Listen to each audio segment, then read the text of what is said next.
नमस्कार बंधुरा सुप्रभात केमन आछो तोमरा सबाई। आशा करछि तोमरा सबाई खूब भालो आछो और आमिओ किन्तु बेश भालो आछि। आमी सोमा और आमार छोट्ट एकटी चैनल शखेर परिवारेर नतून एकटी भिडियोते तोमादेर सकल बंधुके जानाच्छि अनेक अनेक स्वागत और अनेक अनेक भालोबासा। आज के सकाल सकाल घुम थेके उठे स्नान दान करे नियेछि रोजकार दिनेर मतो।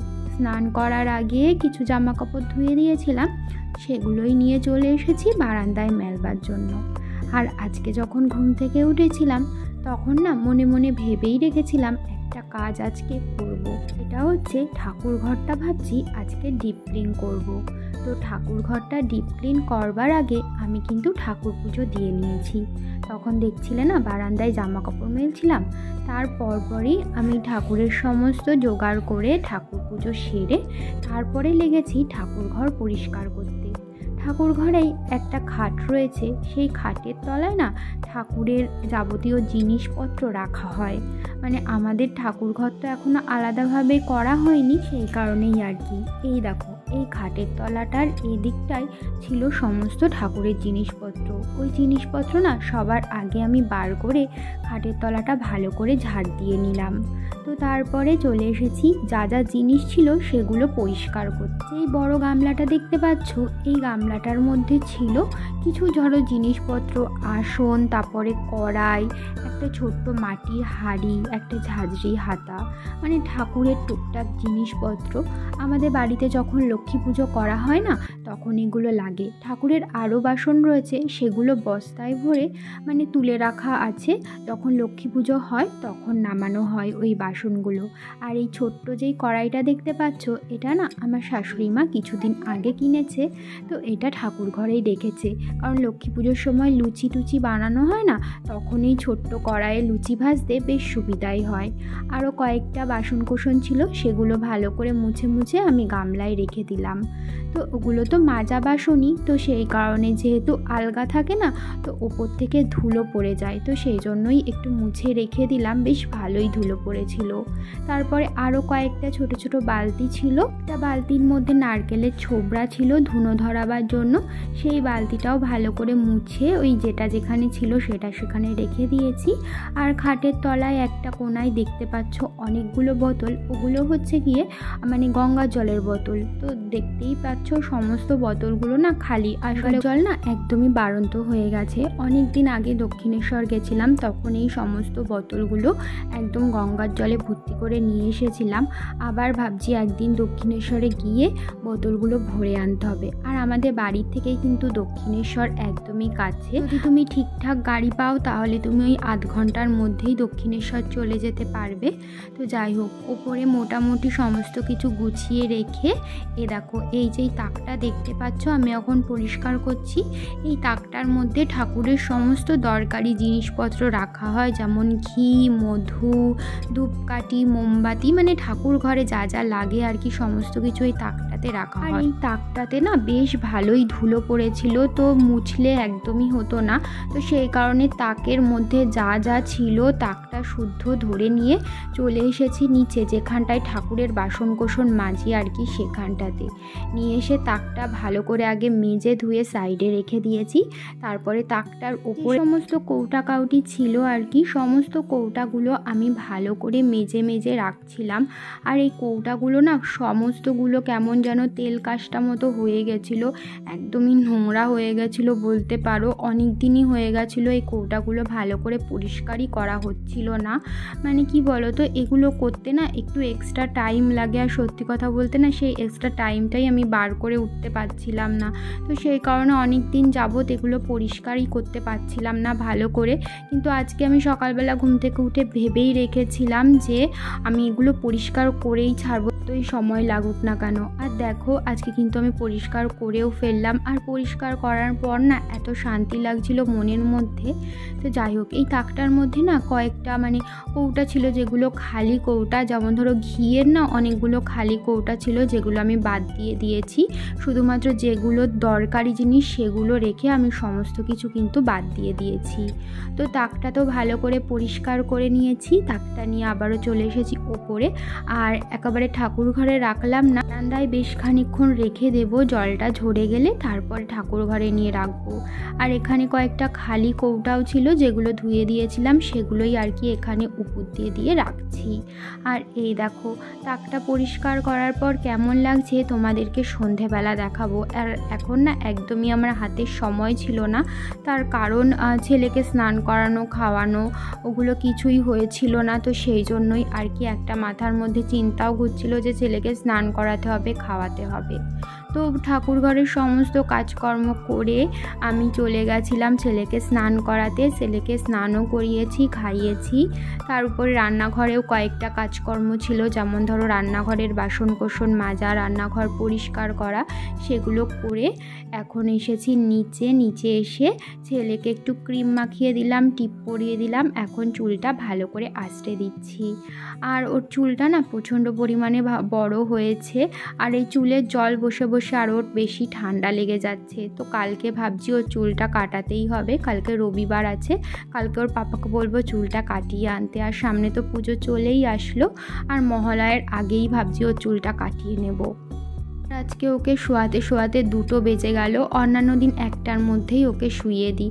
আজকে একটু দেরি হয়ে গেল, আসলে যেদিন আমি ওই ঘরের এক্সট্রা কাজকর্ম করি সেদিনই ছেলেকে ঘুম পাড়াতে একটু দেরি হয়ে যায়। একার হাতে করলে এরকমটাই হয়। পুজোর আগে বলতে পারো আমার আজকে একটা প্রথম উদ্দেশ্য পূরণ হলো। পুজোর আগে ইচ্ছা আছে তো সম্পূর্ণ বাড়ি ঘর ভালো করে পরিষ্কার করা, ঝুল টুল ঝেড়ে, তো বলতে পারো ঠাকুর ঘরটা দিয়েই আজকে শুরু করলাম। আর এই যে দেখো তাকটা এখন তোমাদেরকে ভালো করে দেখাচ্ছি কিভাবে পরিষ্কার করেছি। একদম উপরের তাকে রেখেছি বাতাসার কৌটা, আর রেখেছি সুপারির কৌটা, তেল, আর রেখেছি একটা গণেশ ঠাকুরের মূর্তি। এই গণেশ ঠাকুরের মূর্তিটাতে না পুজো করি না, এই গণেশ ঠাকুরের মূর্তিটা দরজার উপরে ঝুলানো ছিল, সেখান থেকে খুলে গেছে বলে এই তাকটার উপরে নিয়ে রেখেছি।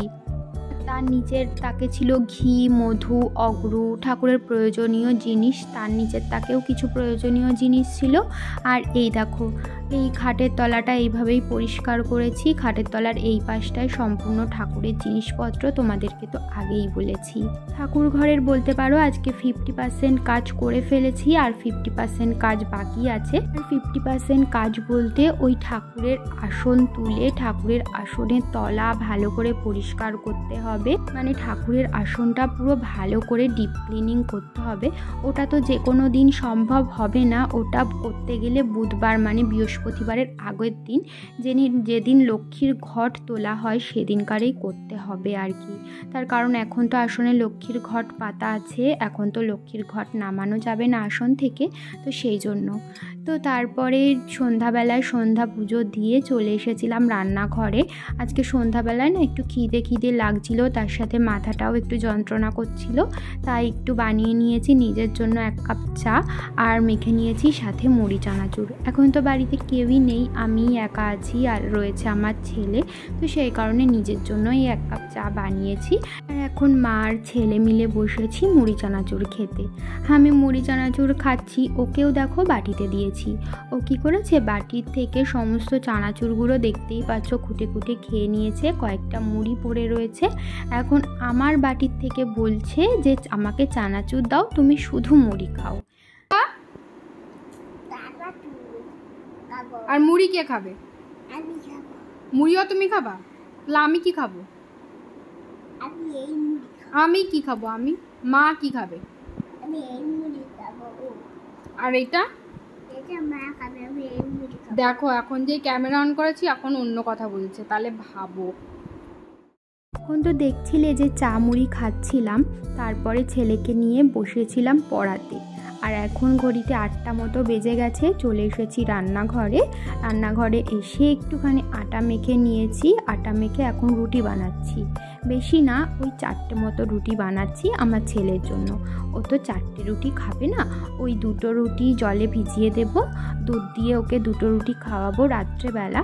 আসলে না ডাক্তার বলেছে ওকে মাঝে মাঝে একটু রুটি খাওয়াতে, তার কারণ ওর পটিটা প্রচণ্ড পরিমাণে শক্ত হয়, তো সেই কারণে আর কি।